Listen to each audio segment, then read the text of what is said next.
Jesús, yo te traigo una gran inquietud. ¿Qué debo hacer? Nuestro mundo sufre esclavitud. Le falta paz y en muchos no hay esperanza. Dime, Señor, ¿cómo puedo sembrar más amor?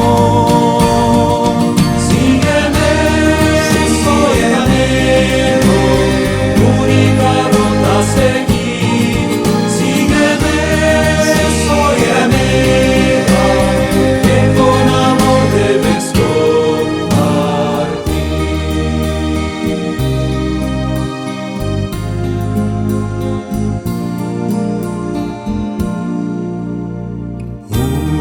Oigo tu voz en la calma de mi oración. Oigo tu voz en el pobre que me pide paz. Desde tu cruz tú me pides mayor compromiso. Dime, Señor, ¿cómo puedo sembrar más amor? Sígueme, soy amigo, única ruta a seguir.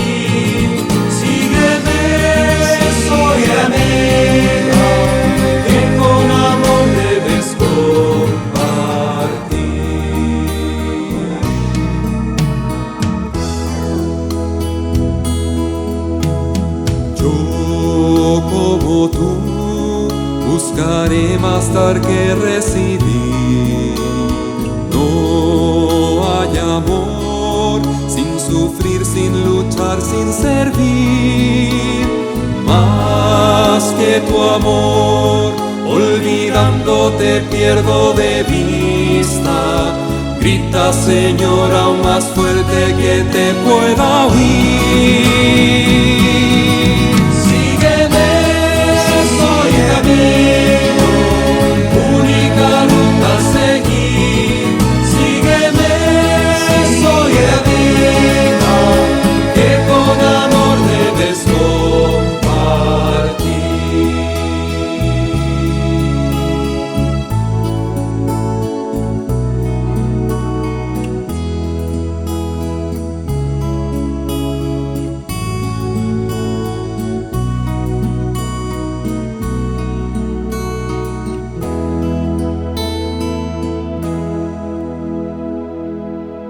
Hermanos y hermanas, tengan todas y todos ustedes muy buenos días. Somos el equipo de comunicaciones del Santuario de Jesús Nazareno que nos volvemos a encontrar como cada domingo para poder compartir la palabra de Jesús, su mensaje y por supuesto noticias e informaciones de la Iglesia de Magallanes. Le invitamos entonces a disfrutar de este espacio. Papa Francisco, la prueba de la oración es el amor concreto por el prójimo. El Papa Francisco destacó que la prueba de la oración es el amor concreto por el prójimo, porque la oración no es un encerrarse con el Señor para maquillarse el alma, sino que es un encuentro con Dios para dejarse enviar al servicio de los hermanos.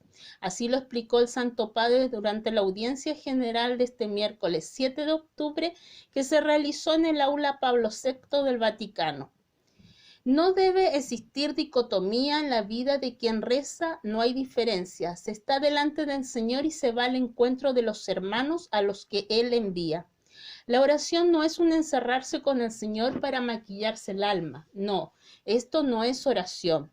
Esta es oración fingida.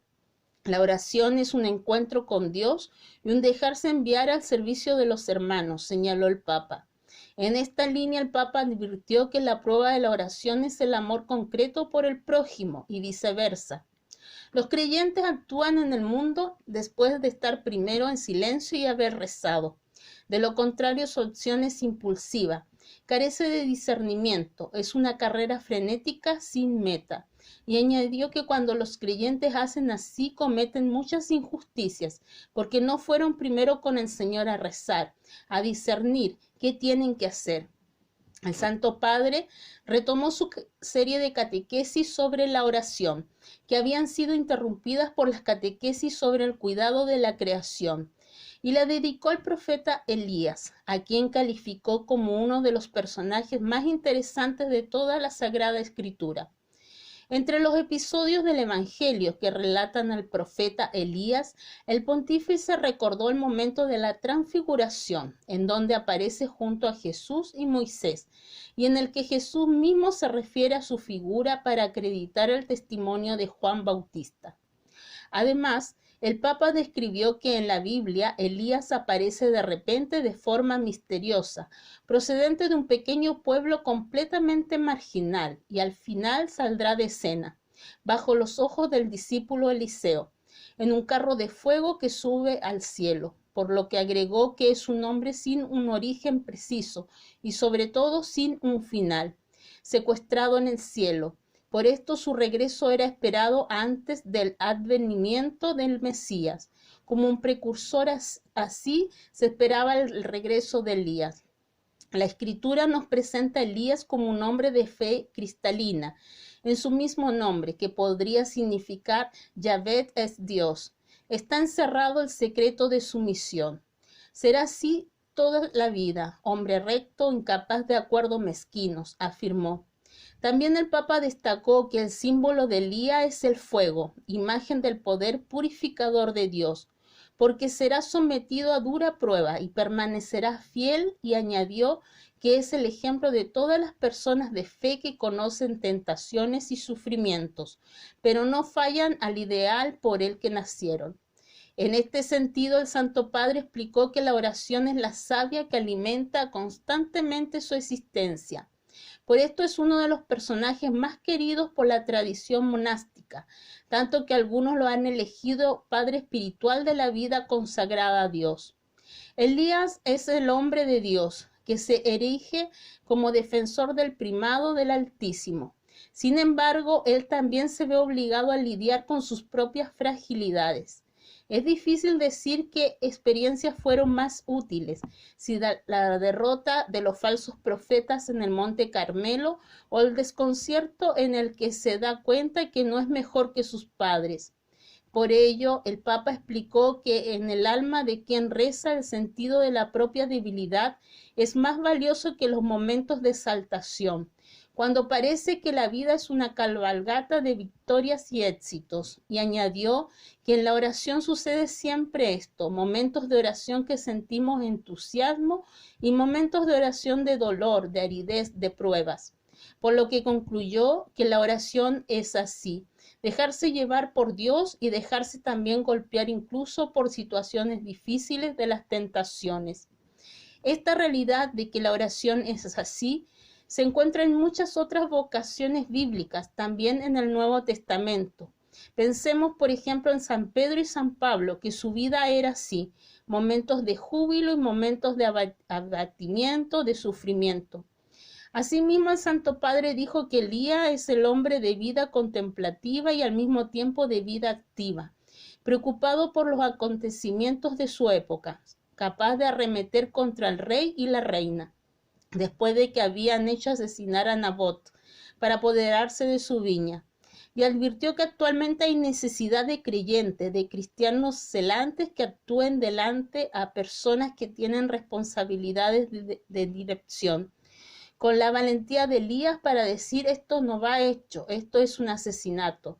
Necesitamos el espíritu de Elías. Las páginas de la Biblia dejan suponer que también la fe de Elías haya conocido un progreso. También él ha crecido en la oración, la ha refinado poco a poco. El rostro de Dios se ha hecho para él más nítido durante el camino, hasta alcanzar su culmen en esta experiencia extraordinaria como Dios se manifiesta a Elías en el monte Horeb. Por ello, el Papa indicó que Dios se ha manifestado no en la tormenta impetuosa, no en el terremoto o en el fuego devorador, sino en el susurro de una brisa suave, o mejor, una traducción que refleja esa experiencia es en un hilo de silencio sonoro. Así se manifiesta Dios a Elías. Es con este signo humilde que Dios se comunica con Elías, que en ese momento es un profeta fugitivo, que ha perdido la paz. Dios viene al encuentro de un hombre cansado, un hombre que pensaba haber fracasado en todos los frentes, y con esa brisa suave, con ese hilo de silencio sonoro, hace volver a su corazón la calma y la paz, destacó. Al finalizar, el Santo Padre dijo que esta es la historia de Elías, pero parece escrita para todos nosotros, porque en algunas noches podremos sentirnos inútiles y solos. Es entonces cuando la oración vendrá y llamará a la puerta de nuestro corazón. Un borde de la capa de Elías podemos recogerlo todos nosotros, como ha recogido la mitad de su capa el discípulo Eliseo.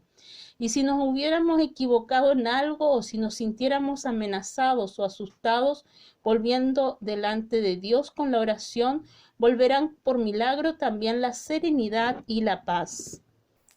Mujeres protagonistas de una iglesia en salida a través del diálogo.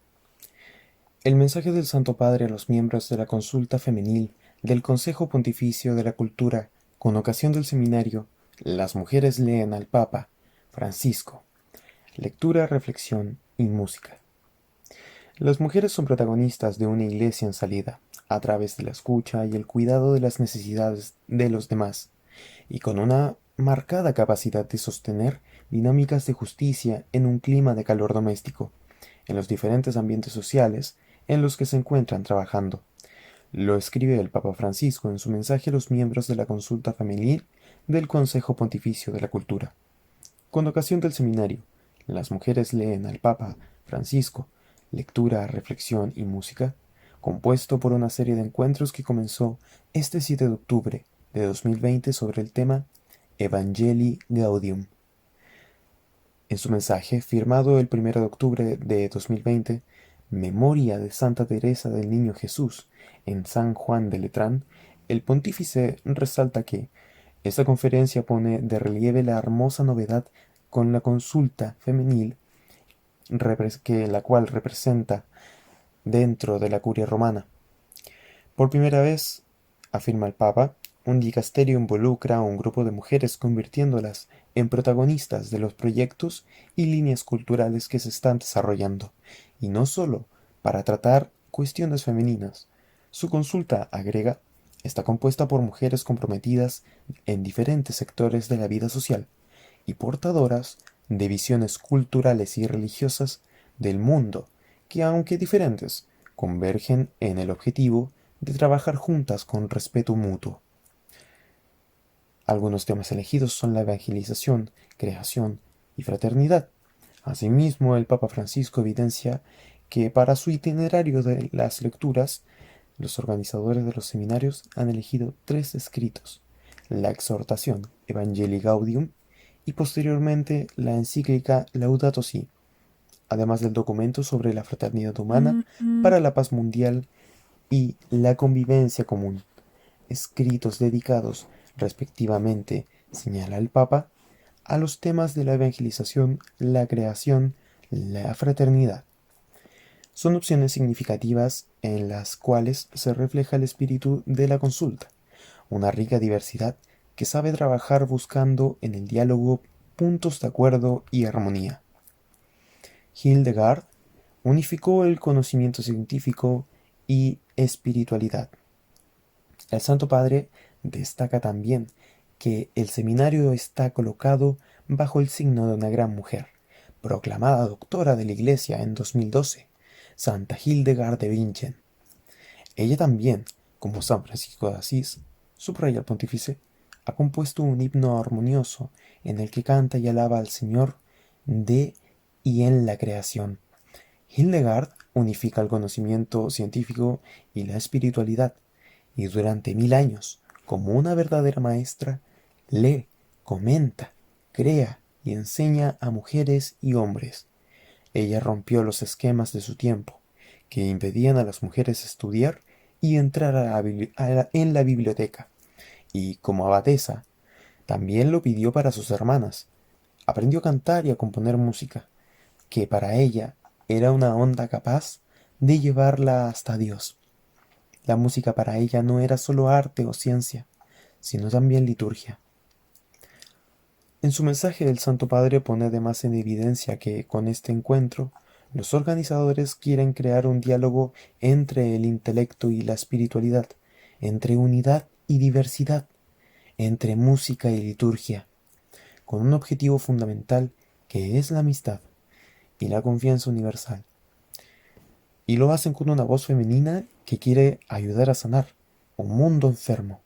Su itinerario de lectura podrá ofrecer una visión peculiar sobre el tema de la confrontación social y cultural como contribución a la paz, porque las mujeres tienen el don de aportar una sabiduría que sabe curar las heridas, perdonar, reinventar y renovar. Antes de concluir su mensaje, el Papa Francisco recuerda que en la historia de la salvación es una mujer la que acoge el Verbo, y también son las mujeres las que cuidan en la noche oscura la llama de la fe, las que esperan y proclaman la resurrección. La realización alegre y profunda de la mujer se centra en estos actos, la acogida y el anuncio.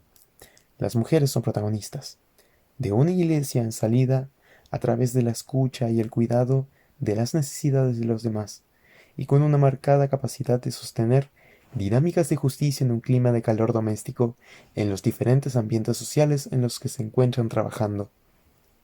Escucha, meditación, acción amorosa, precisa pontífice, son los elementos constitutivos de una alegría que se renueva y se comunica a los demás a través de la mirada femenina en el cuidado de la creación, en la gestación de un mundo más justo, en la creación de un diálogo que respete y valoriza las diferencias.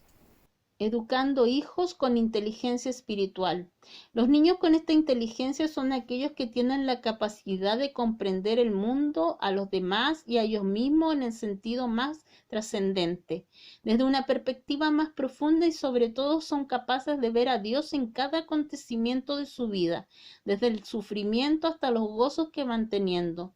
Son aquellos niños que encuentran la virtud a las personas y que saben sacar bienes de los males, que tienen la capacidad de perdonar y ofrecer ayuda a quienes los dañan, y como si no fuera suficiente, ofrecer su sufrimiento por la persona que le has lastimado, ya que son incapaces de hacerle o desearle mal a alguien.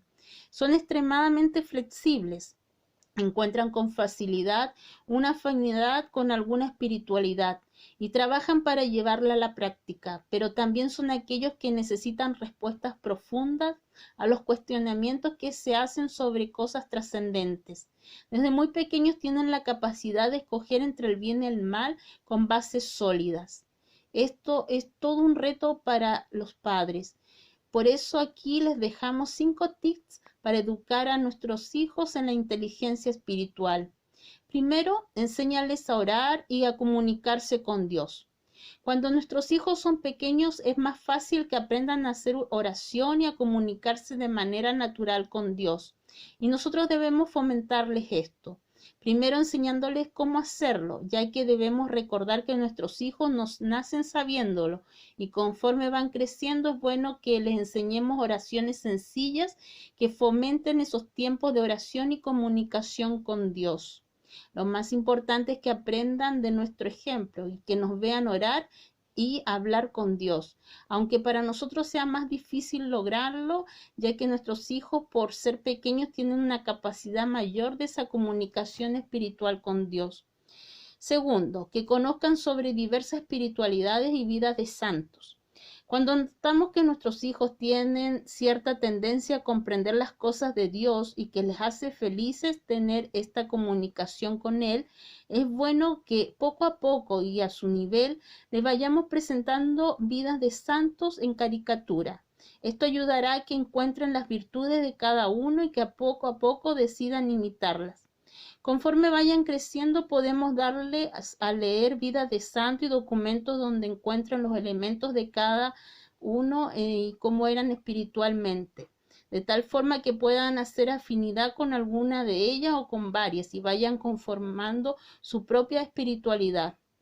Como familia podemos adoptar una espiritualidad y practicar actos de piedad y pedirle a nuestros hijos que participen en las actividades que emanan de ella.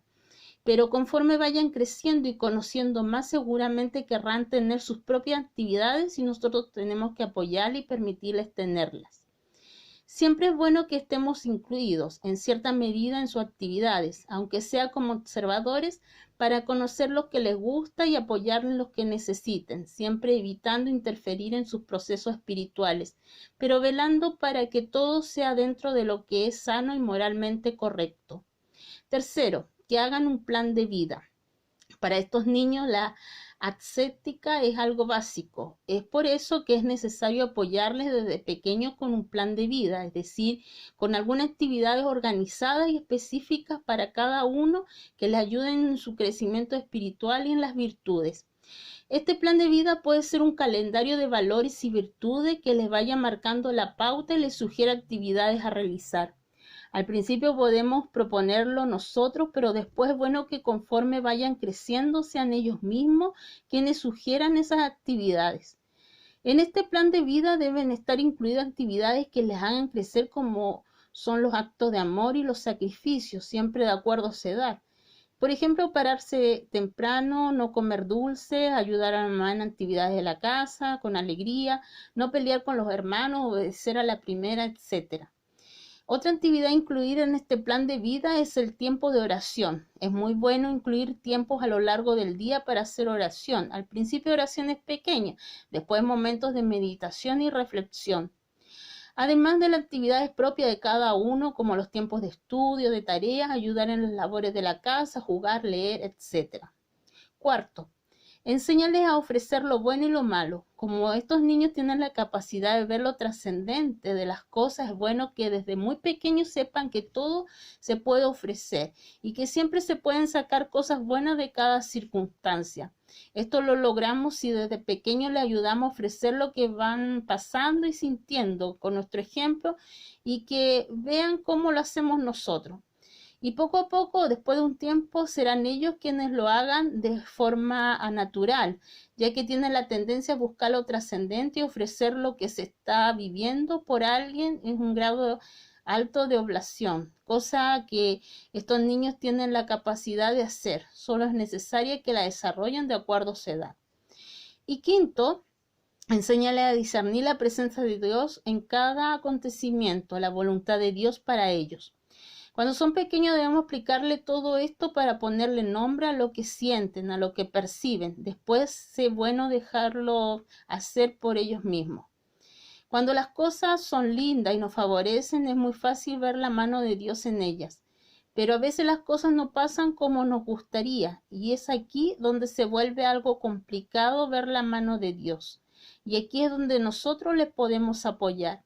Para esto es bueno que hagan una lista de puntos buenos y otra de puntos malos de cada situación, para que aprendan a discernir lo bueno de lo malo, y después es muy bueno que hagan una reflexión de qué hubiera pasado si las cosas hubieran sucedido de forma distinta. Con esto podrán darse cuenta de la mano de Dios y de cómo va trabajando en ellos, siempre para su bien. Y lo principal, darles espacio para que puedan establecer una relación sólida con Dios, ya que el mundo de manera natural no lo hace, y esto los puede tener enojados o molestos, ya que para ellos es muy importante tener respuestas profundas a los cuestionamientos trascendentes que se hacen sobre la vida, la familia, Dios y las circunstancias que van viviendo. La página Achiprensa tiene una publicación que lleva por nombre ¿Quién fue Carlo Acutis?, en la cual contaremos algunos detalles de su vida y por qué la causa de su beatificación el día de ayer en Asís. Carlo Acutis es un adolescente italiano que murió el año 2006 y que ha sido beatificado el día de ayer en la tierra de San Francisco. La vida de Acutis, aficionado a los videojuegos y a la programación por computadora, que amaba el fútbol y la Eucaristía, ha generado gran interés en todo el mundo, y aquí le contamos lo que usted necesita saber de él. Carlo Acutis nació el 3 de mayo de 1991 en Londres, Inglaterra, donde trabajaban sus padres. Algunos meses después, sus papás Andrea Acutis y Antonia Salzano se mudaron con él a Milán. Siendo adolescente, a Carlo le diagnosticaron leucemia. Ofreció sus sufrimientos por el Señor, el Papa y la Iglesia. Murió el 12 de octubre del año 2006, Día de la Virgen del Pilar, y fue sepultado en Asís a pedido suyo, debido al gran amor que él tenía a San Francisco. Su causa de beatificación y canonización se abrió el año 2013 y fue declarado venerable el 2018 y beato el día de ayer, 10 de octubre, en la ciudad de Asís. Desde muy pequeño Carlo mostró un especial amor a Dios, aunque sus padres no eran especialmente devotos. Su madre decía que antes de Carlo solo fue a misa en su primera comunión, su confirmación y su matrimonio. Carlo también amaba rezar el rosario. Tras su primera comunión iba a misa con frecuencia y se quedaba rezando en hora santa luego de la Eucaristía. Se confesaba una vez a la semana. Su testimonio de fe llevó a una profunda conversión a su madre, porque de acuerdo al sacerdote que promueve su causa, él logró acercar a sus familiares, a sus padres, a la misa diariamente.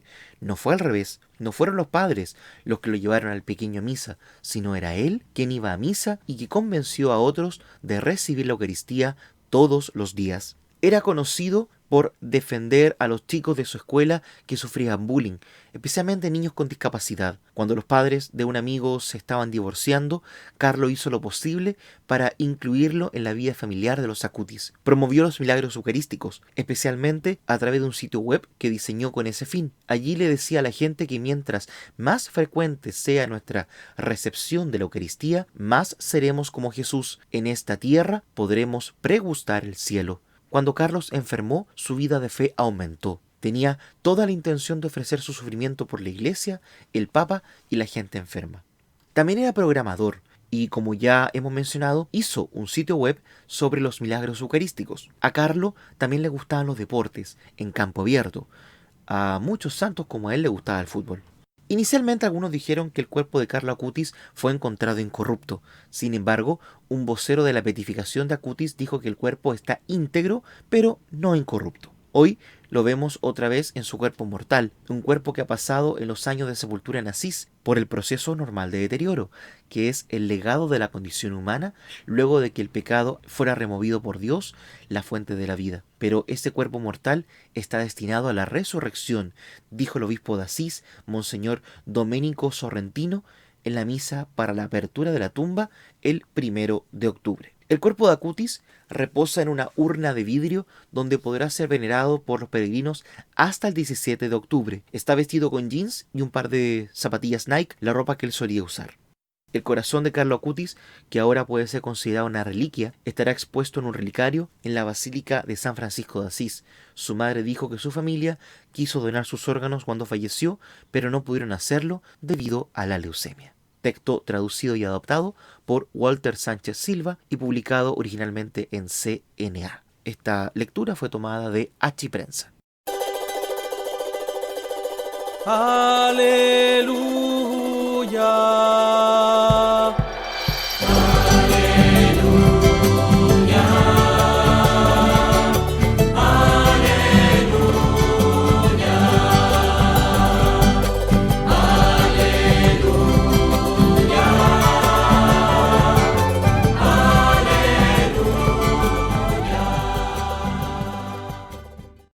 Los sumos sacerdotes y los fariseos, al oír sus parábolas, comprendieron que estaba refiriéndose a ellos.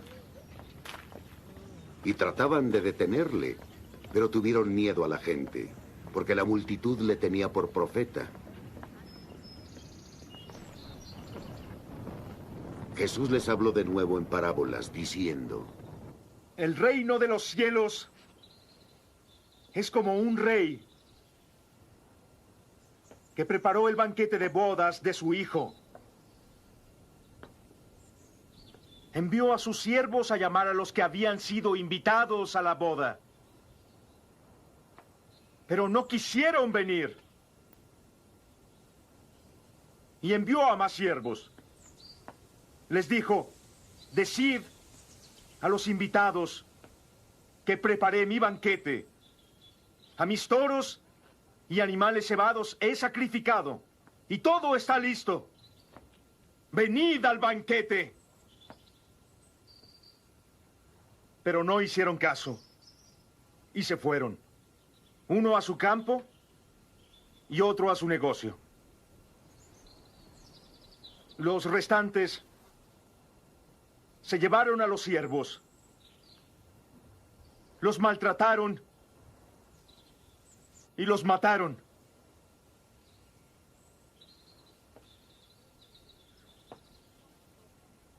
El rey encolerizó, envió a sus tropas, dio muerte a aquellos homicidas y quemó su ciudad. Y dice a sus siervos: el banquete de bodas está listo, pero los invitados no eran gente digna. Id a cruces de caminos, invitad al banquete a cuantos encontréis. Los siervos salieron a los caminos y reunieron a todos los que encontraron, a malos y buenos. Y la sala de bodas se llenó de comensales.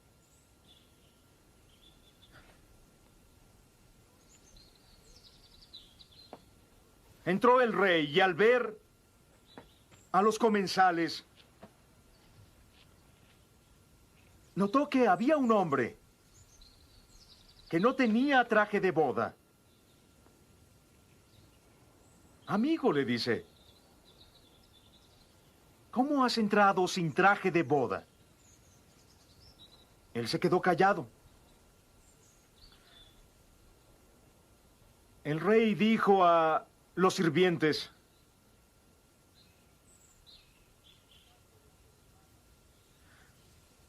atadle de pies y manos y echadle fuera de aquí, a las tinieblas. Ahí va a ser el llanto y rechinar de dientes, porque muchos son llamados y pocos los escogidos. Esta es la palabra de Dios.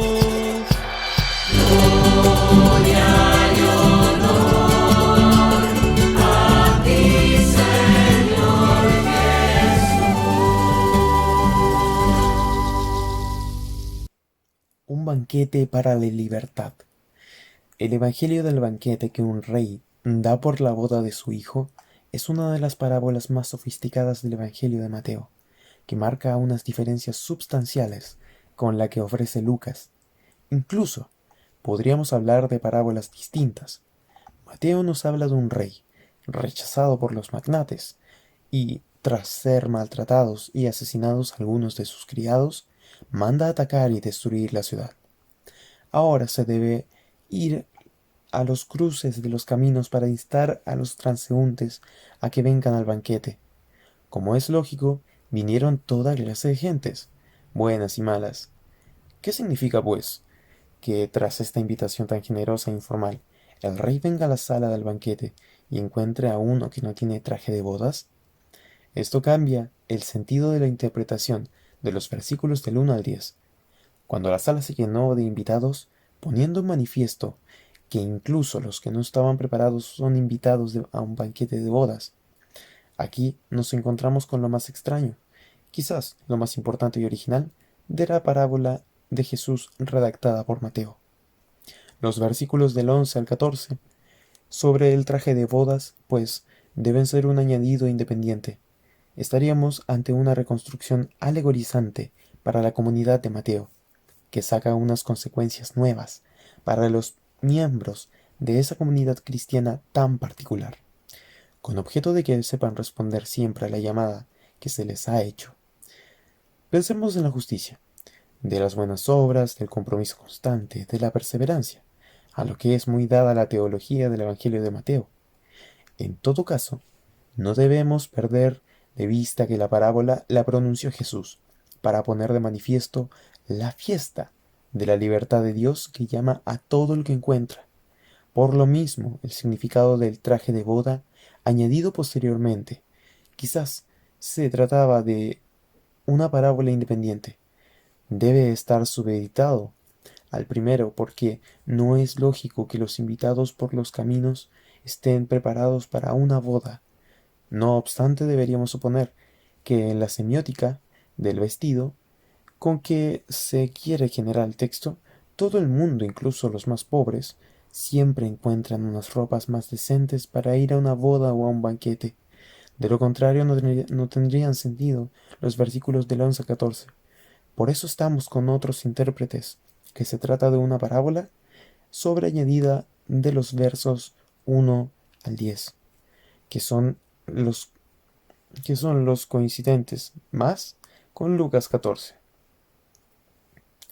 En todo caso, la parábola es escandalosa, y debe seguir siéndolo, en cuanto a los motivos de los que rechazan el banquete, como en la actitud del rey, que en vez de suprimir el banquete, invita a todo el mundo que se encuentre por los caminos. Así hay que buscar a las personas, que no están atadas a nada ni a nadie. Son libres. El banquete no es un acto burlesco, sino que Jesús piensa en el festín de la salvación, no en una fiesta de compromiso, sino de libertad.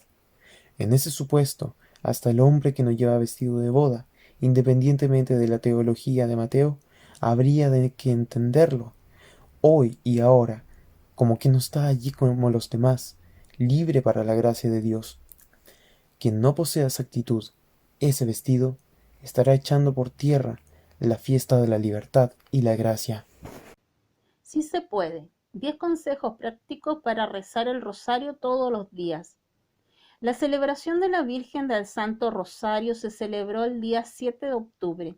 Se presenta la oportunidad de redescubrir esta oración, que no solo muestra los misterios de la vida de Jesús y de la Virgen María, sino que fortalece la vida cristiana y concede gracias especiales que la misma Madre de Dios prometió a la humanidad. Aquí 10 consejos prácticos para rezar el rosario todos los días, tomados del libro El Rosario, Teología de Rodillas, del sacerdote, escritor y funcionario de la Secretaría de Estado del Vaticano, Monseñor Florian Kohlhaas. Primero, tener el rosario en el bolsillo. Todo católico debe tener siempre un rosario en su bolsillo. Existe el denario con solo 10 cuentas y que puede transportarse fácilmente, siempre que busques un pañuelo o una llave antes de salir. Recuerda también llevar el rosario de Jesús y María. Segundo, aprovechar el tiempo libre también para rezar. En la vida cotidiana siempre hay un tiempo libre que podemos aprovechar para rezar el rosario. Cuando esperamos la consulta médica, un bus, una llamada importante, entre otros. Y si por alguna razón una persona no desea mostrarse en una sala de espera, como católico practicante también puede utilizar sus manos. Tenemos 10 dedos para contar las Aves Marías. Tercero, rezar mientras se realizan quehaceres y deportes. Muchas actividades no requieren pensar mucho porque las hacemos mecánicamente. Cuando se pica la cebolla, se tiende la ropa o se lava el auto, también se puede rezar el rosario. Así como cuando las personas que se aman piensan en el otro sin importar la actividad que realicen. El rosario ayuda a permanecer en sintonía con el corazón de Jesús y María.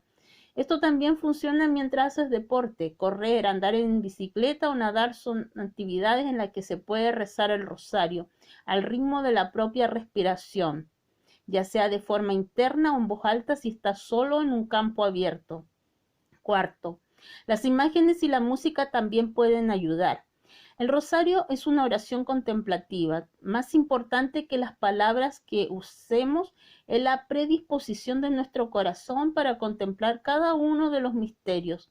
Para este propósito se puede buscar en internet 5 imágenes que nos ayuden a contemplar cada pasaje de la vida de Cristo y María.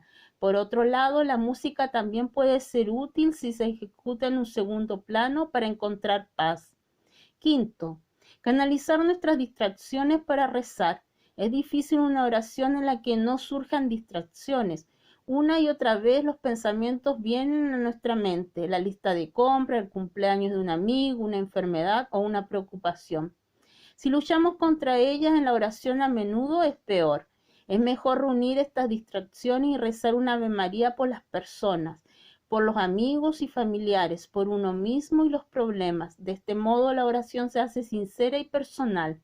Sexto, rezar por el otro mientras nos desplazamos. En el camino al trabajo o a la escuela, ya sea en auto o en bus, en tren o caminando, es posible rezar el rosario sin bajar la cabeza y cerrar los ojos. Rezar mientras nos desplazamos significa dedicar los Ave Marías a las personas con las que hemos establecido contacto o visto durante el día, también por las empresas e instituciones que están en mi camino. Por ejemplo, si veo a un doctor en mi camino, puedo rezar por las personas que atenderán sus enfermedades con él. Séptimo, orar de rodillas o peregrinando. El rosario puede rezarse siempre y en todo lugar. A veces cuando se reza de rodillas o se peregrina, se puede llegar a sentir un desafío físico. Sin embargo, esto no se trata de torturarse o aguantar el mayor tiempo posible, sino de tener en cuenta que tenemos un cuerpo y alma para adorar a Dios. Por lo tanto, el rosario es también una oración de peregrinación. Octavo, conectar cada misterio con una intención. No siempre se tiene que rezar el rosario de corrido. A menudo puede ser útil conectar cada misterio con una preocupación particular. Mi madre, un amigo, el Papa, los cristianos perseguidos. Cuando más específico sea mejor. La alabanza y dar gracias a Dios no deben tampoco estar ausentes. Noveno, rezarlo en momentos de sequía espiritual. Nosotros los cristianos no somos como yogis, que debemos cumplir con prácticas ascéticas para vaciar nuestra mente. Si bien nuestra relación con Dios está por encima de cualquier actividad, hay también momentos de sequía y aflicción en los que no se puede orar. En estos momentos difíciles tenemos que recogernos con el rosario y simplemente recitar las oraciones. Esto no es una charla pagana, sino que aquella pequeña chispa de buena voluntad que ofrecemos a Dios puede fomentar que el Espíritu Santo avive la llama de nuestro espíritu.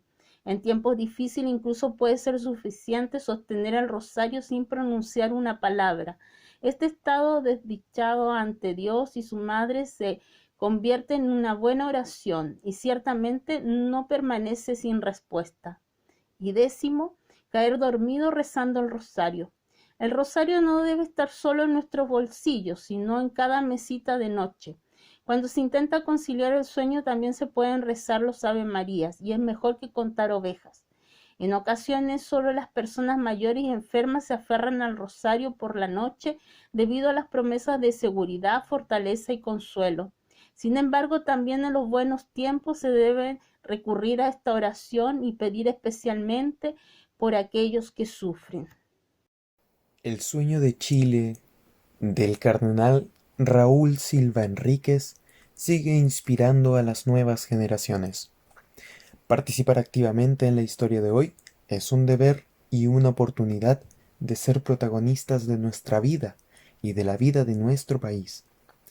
Es hacer presente lo que cada uno anhela para sí y para la comunidad en general. En el marco del próximo plebiscito, he recordado el testimonio de cardenal Raúl Silva Enríquez, quien inspiró a toda una generación y que hoy se hace muy actual. En esta misma línea, el compendio de la doctrina social de la Iglesia expresa: la sociedad civil no puede considerarse un mero apéndice o una variable de la comunidad política.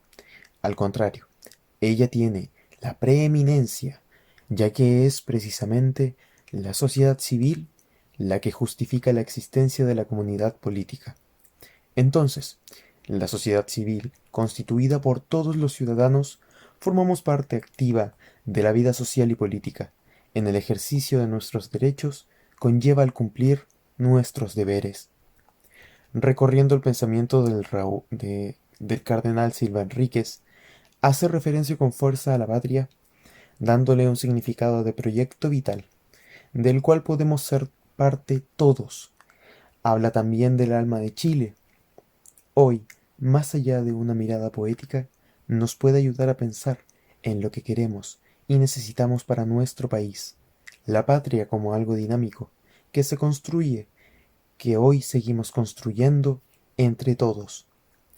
Este enfoque da importancia al rol de todos como ciudadanos, es decir, como prefigura y preparación para una patria sin fronteras.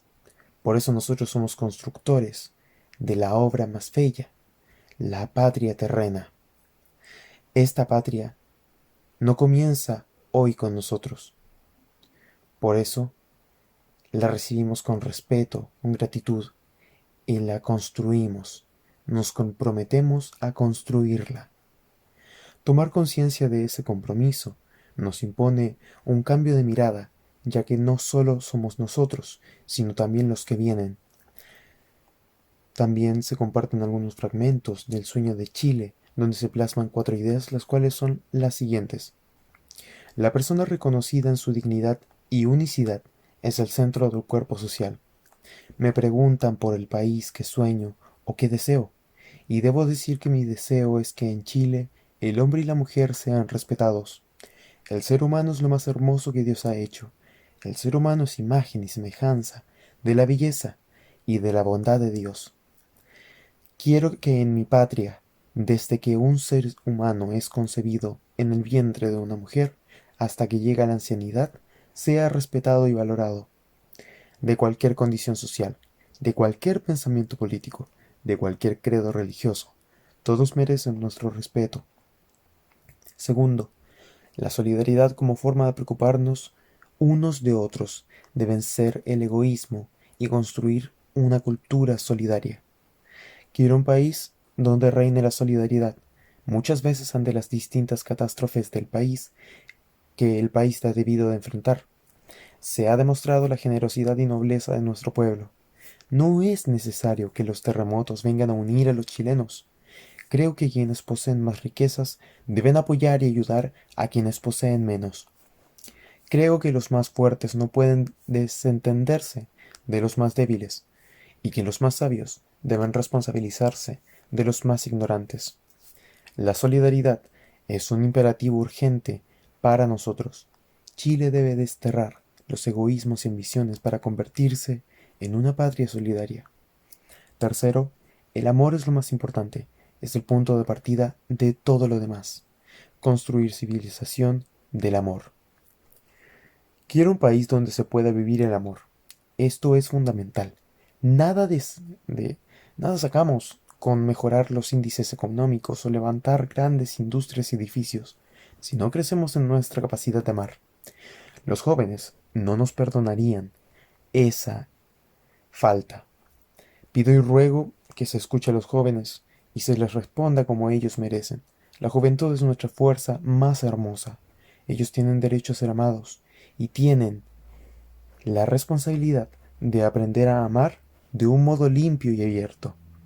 Pido y ruego que la sociedad entera ponga su atención en los jóvenes, pero de un modo especial se los pido y ruego por las familias, no abandonen a los jóvenes, escúchenlos, miren sus virtudes antes que sus defectos, muéstrenles con sus testimonios de vida un estilo de vivir entusiasmante.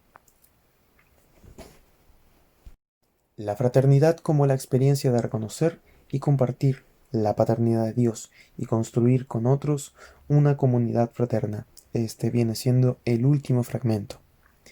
Quiero que mi patria escuche la buena noticia del Evangelio de Jesucristo, que tanto consuelo y esperanza trae para todos. Ese es mi sueño para Chile, y creo que, con la ayuda de María, ese sueño es posible convertirlo en realidad.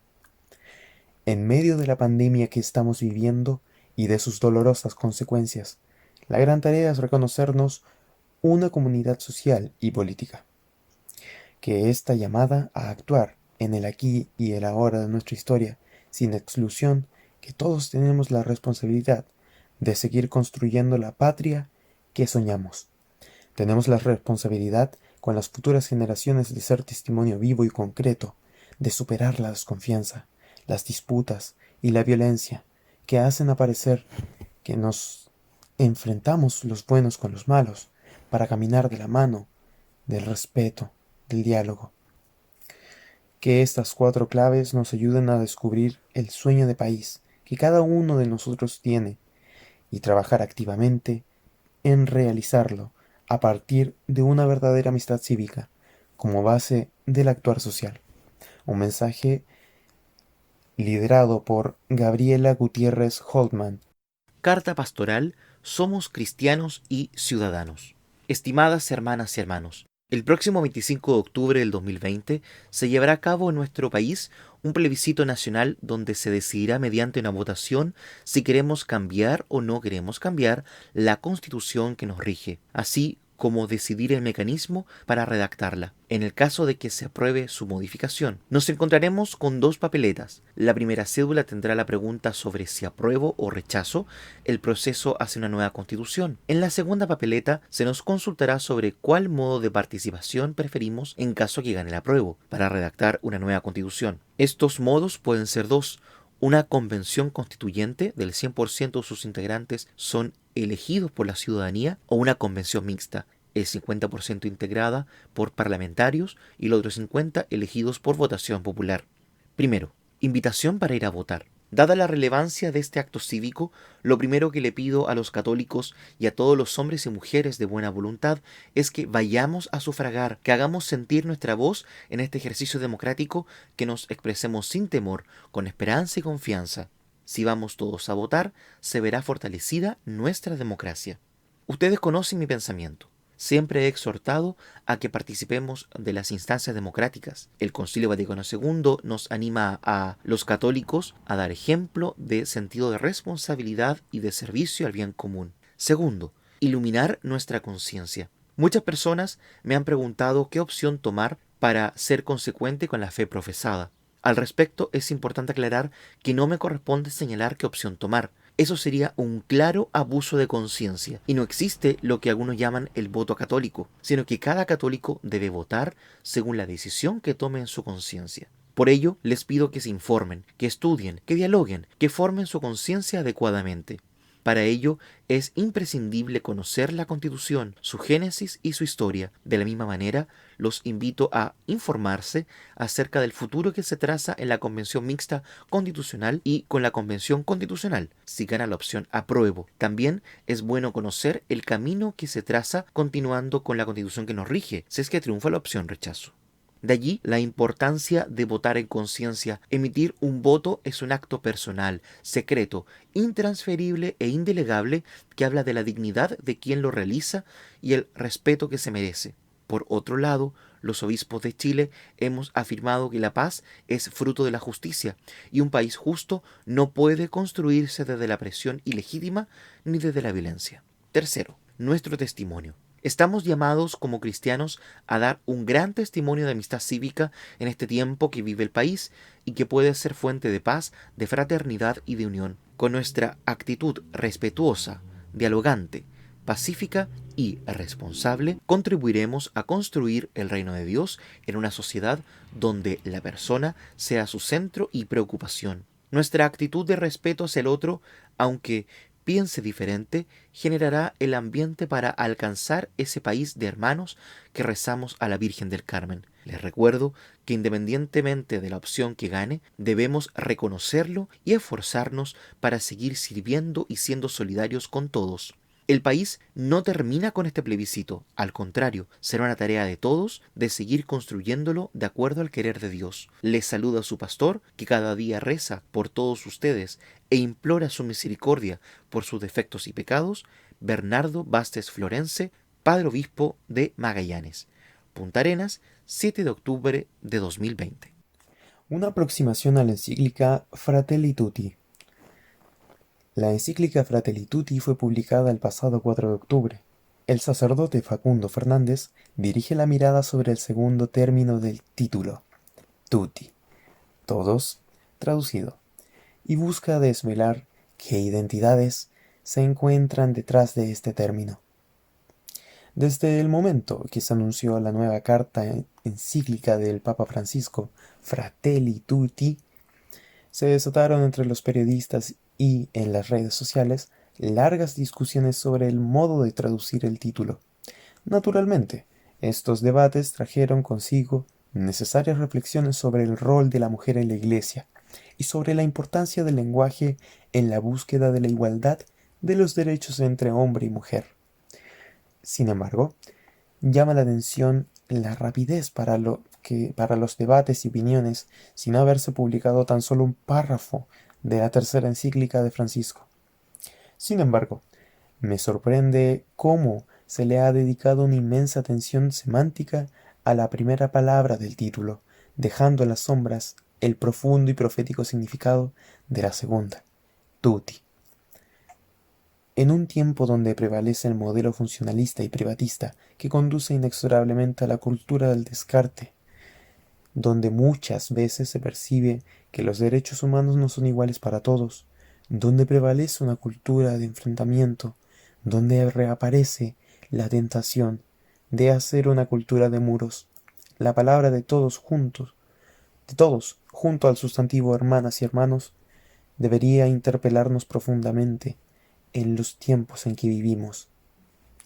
A través de Fratelli Tutti, el Papa Francisco busca responder la pregunta del maestro de la ley en la parábola del buen samaritano, texto bíblico que es fundamento de la encíclica. ¿Quién es mi prójimo? A lo largo de las páginas, el Santo Padre invita a trabajar por construir una mística y una cultura del nosotros que incluya a todos, dejando de lado las polarizaciones con aquellos que llamamos los otros, ya que todos tenemos algo de herido, algo de salteador, algo de los que pasan de largo, algo del buen samaritano. Santoral Católico de la Semana. Les recordamos el elenco de santos y santas que se celebra en esta semana para que aproveche a saludar a sus familiares y amigos que estarán de onomástico. Hoy, domingo 11 de octubre, Santa Soledad. El día lunes 12, Nuestra Señora del Pilar. El día martes 13, San Eduardo. El día miércoles 14, San Calixto. El día jueves 15, Santa Teresa de Ávila. El día viernes 16, Santa Eduvigis. El día sábado 17, Santa Isolina. Y el próximo domingo 18 de octubre, San Lucas. Hermanos y hermanas, agradecidos de su sintonía, les invitamos a revisar algunas de las cosas que hemos conversado en este espacio sobre la encíclica del Papa Francisco, Fratelli Tutti, sobre la beatificación de Carlo Acutis el día de ayer en Asís y por supuesto la carta pastoral de nuestro obispo sobre la realización del plebiscito el domingo subsiguiente, el 25 de octubre. Que tengan un feliz domingo y una mejor semana. No me robarán la esperanza, no me la romperán. Vengan a cantarla conmigo, vengan a cantar.